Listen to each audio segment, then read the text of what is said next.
Victory for Palestinians today. The United Nations Assembly voted overwhelmingly to grant Palestinians what's called non-member observer state status, a stinging defeat for the United States and Israel, which voted against the resolution. The Secretary of State Hillary Clinton condemned the decision as, quote, counterproductive to peace efforts.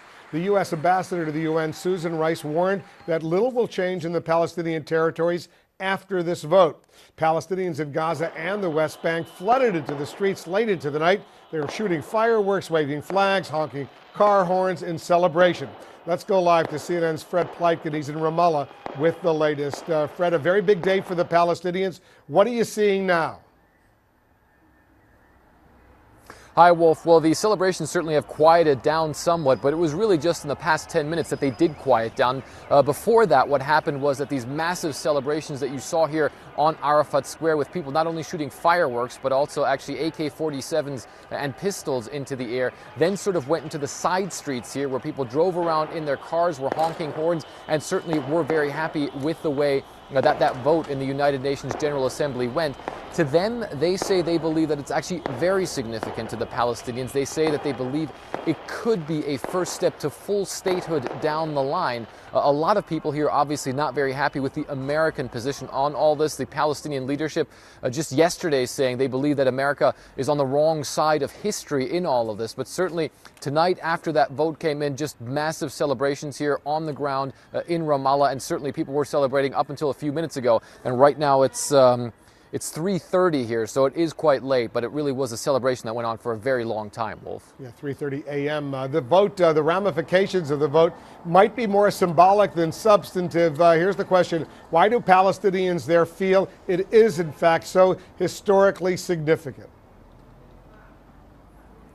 Well, it's that one word that we were just talking about, the non-member observer state. And state is really the operative word. A lot of Palestinians telling us that for the first time they feel as though they are no longer a people without a land, but they have a clearly defined land that's recognized by a body of the United Nations. Now, of course, as the state, the definition of that is, of course, East Jerusalem, the West Bank, and Gaza. And so therefore, for the first time, they are saying that they have this clearly defined. And of course, there are also some real ramifications of all this. Potentially, the Palestinians could, in the future, try and take Israel to the International Criminal Court for perceived war crimes in past military operations or future military operations also. So there are some real ramifications, but you're absolutely right. In the end, of course, with the situation on the ground, very little is going to change in the short term. It's not like checkpoints are going to disappear. It's not like the economic situation here is going to get any better anytime soon. So in real change, it's not very much, but certainly